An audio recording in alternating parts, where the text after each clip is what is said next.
You've been sensing it, haven't you? That feeling that the world around us, the headlines, the policies, the technology, even maybe an undercurrent of fear, it just seems to be accelerating, moving so incredibly fast. Yeah, like it's all rushing somewhere. Exactly. But toward what? Exactly. What is all this building up to? That's really the core question our source for this deep dive explores today. We're diving into a really fascinating perspective which unpacks this powerful idea, the Great Reset versus the Great Awakening. It's quite a framing. It is. And our mission here is, well, it's to understand the claims and the insights presented by this source. It offers a pretty unique historical and even spiritual framing of these concepts that you might not find elsewhere. Right. So we're looking at what this source asserts. We're not endorsing its views, obviously, but just helping you grasp the concepts it presents and how they're connected, within its specific narrative.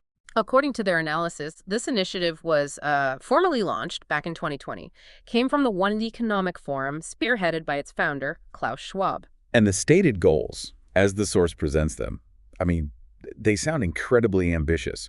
Things like reimagine capitalism, reshape society following the COVID crisis. On the surface, yeah, sounds like a grand vision, doesn't it? It really does. But Zion Voice's interpretation, well, it takes a very distinct turn. They describe these, seemingly benevolent goals as ultimately leading towards something they call a technocratic, centralized system of total compliance. Okay, total compliance. Yeah. That's strong language. So what specific objectives does Zion Voice outline that, contribute to this view? Well, they point to several key elements. First, a digital ID for every single citizen. Okay. Then the elimination of private property. And they use that provocative quote. You've probably heard it. You'll own nothing and be happy. Right, that one's definitely out there. And then the implementation of programmable central bank digital currencies, or CBDCs. Programmable CBDCs. Can you elaborate a bit on what that actually means beyond just the source's take on it? Sure. So programmable CBDCs are like digital versions of a country's money issued by the central bank. But the key difference from, say, cash or current digital payments is that they can have rules built into them. Rules, like what? Like rules about how or when or maybe even where you can spend that money. And Zion Voice really highlights this programmability as a crucial mechanism for, well, control within their view of the Great Reset. Wow, okay. That does sound like a pretty significant shift. What else does the source identify as objectives of this Great Reset? Well, beyond the digital currency, Zion Voice also mentions carbon tracking based on individual behavior. Tracking carbon use per person. Yeah, based on what you do. And finally, AI-led governance and predictive surveillance. AI running things. That's the idea they present. And the source notes that these kinds of proposals are often presented to the public for, your safety or for convenience. Yeah. The source states, when slavery comes dressed as security, the wise begin to resist. Okay. So the core insight there, from the source's perspective, is this perceived trade-off. You get maybe some safety or convenience, but at the cost of individual autonomy. Okay, so let's connect this back to the bigger picture Zion Voice is painting. They argue this Great Reset isn't, totally new, right? Not at all. They place it within this really vast historical and even spiritual framework. They draw some pretty striking parallels from biblical narratives. Like what? Well, the big one is the comparison to ancient Babylon from Genesis 11. You know, the story where humanity tried to build a tower that reaches the heavens? Right, the Tower of Babel. Exactly. And the source then claims that today, well, they've replaced the bricks with servers. That's a powerful image. Servers instead of bricks. It is. And intriguingly, Zion Voice's assertion is that the spirit behind this modern movement, it's essentially unchanged from ancient times. The same spirit. What do they mean by that? They identify this sort of enduring spirit as a drive to centralize power, to unite humanity under what they call a false peace, and ultimately to erase what they term divine identity. Divine identity. Okay. Can you unpack that term a bit? Sure. In this context, divine identity refers to the idea, held by many faiths, that humans have an inherent spiritual nature, a unique purpose given by, well, a higher power. The source claims the reset aims to suppress or replace that. So from Zion Voice's viewpoint, this isn't just about controlling economies or politics. It goes way deeper. Precisely. The source puts it very directly. This new system doesn't just want your money or your vote. The source even references Revelation 13, the book in the Bible often linked with prophecy and end times warnings. It talks about a system that marks you. Ah, the mark of the beast idea. Kind of, but Zion Voice interprets this not as like a literal physical mark, but with allegiance to the system itself. And this whole segment really culminates with a very provocative statement from the source. The Great Reset is not just economic. It is spiritual warfare in a business suit. Wow. So the key takeaway here is really Zion Voice's unique framing, seeing these big, modern, global initiatives as essentially a continuation of ancient spiritual battles over human allegiance and autonomy. Okay, that's a heavy framework. Yeah. So with that backdrop set, the next crucial question from Zion Voice is, how exactly is this trap, as they call it, being laid? They point to something quite subtle, don't they? Yeah, it's not about brute force, according to them. The source really focuses on conditioning. Conditioning. How? Through convenience, something much more pervasive, maybe even seductive. Okay. What are some specific examples Zion Voice gives to show this conditioning in action? It's quite insightful, actually, how they broke it down. They say this conditioning is happening right now through everyday tech advancements, things like biometric scanners for faster access. Like at airports or events? Exactly. Or AI assistants designed to, well, think for you. Algorithms that suggest your every next move. Like recommendation engines online. Precisely. And then, back to the money, programmable currency that could theoretically expire if not spent properly. And they point to real-world examples of this, right? It's not just theoretical. Absolutely. They mention the digital yuan in China, which is already programmable. It shows how such a system can control usage. And they note that CBDCs have launched in places like Nigeria. Okay, so it's starting to happen. And what's really counterintuitive, something Zion Voice highlights, is that when these things are introduced, often the reaction is most people are saying, thank you. Thank you for potentially losing control. Well, the source explains this acceptance by saying, because control dressed as comfort feels like safety. The convenience trap again. Exactly, which leads to their rather somber observation. You can't awaken those who enjoy their chains. Oof. That's quite a statement. It suggests that the perceived benefits, the comfort, the convenience, can be so compelling that people might willingly adopt systems that, in Zion Voice's view, ultimately diminish their freedom. That's a really challenging observation from the source. Makes you think about that comfort versus freedom trade-off, doesn't it? It definitely does. But Zion Voice doesn't just leave us there in that kind of somber place.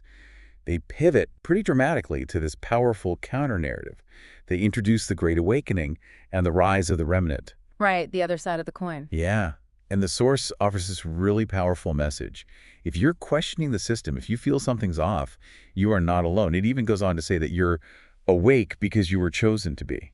And this idea, they connect it directly to a biblical reference from Romans 12:2. It says, be not conformed to this world, but be transformed by the renewing of your mind. Okay, so transformation, not conformity. For Zion Voice, yeah, that scripture is basically the foundation for this whole counter movement. And the remnant, as they envision it, is described in really specific, active ways. Like what kind of ways? They talk about men and women pulling out of corrupted religion, families ditching Babylon's diet, Babylon's education, and Babylon's entertainment. Okay, Babylon again. What does that symbolize here? Like Babylon's diet? In this context, yeah, Babylon basically symbolizes systems or cultures that the source sees as worldly, maybe harmful or contrary to divine principles. So ditching Babylon's diet could mean rejecting unhealthy societal norms around food or maybe media consumption for entertainment or mainstream education systems. It's about opting out. So it implies a pretty complete lifestyle shift, not just thinking differently. Precisely. They also include people of faith refusing to bow even when it costs them. And the source emphasizes a really crucial distinction here. These individuals are not influencers in, the modern social media sense. They're intercessors, people who pray for others. And they're not activists in the usual political way, but anointed vessels, implying they're divinely appointed for a specific purpose. So a different kind of influence, a different kind of action. Exactly. The source claims this remnant is small, but it shakes kingdoms. So the core insight here for Zion Voice is that the real response to the Great Reset isn't primarily political protest, it's spiritual transformation and a deliberate withdrawal from what they see as societal corruption. Okay, so if this remnant is meant to rise, what does that actually look like for someone wanting to, resist or just navigate this whole landscape? Zion Voice offers 5 practical steps. They do. And the core idea they propose is interesting. You don't fight deception with noise, you fight it with light. Fight deception with light. Right. Okay, what's the first step they advise? Step one is to fast from the machine. Fast from the machine, like technology. Yeah, basically. It means deliberately spending time offline, really disengaging from digital distractions, and consciously fostering independent thought, creating mental space, essentially. That makes a lot of sense in today's world. Okay, what's next? Second, guard your gates. Guard your gates, meaning? Meaning, don't just passively consume whatever information is thrown at you. Actively discern it, implying you need to critically evaluate the underlying motives and messages in what you see and hear. Be discerning about information. Got it. Third, anchor in Scripture daily. The source frames this as absolutely essential. They state that if the word isn't your compass, then the culture will become your cage.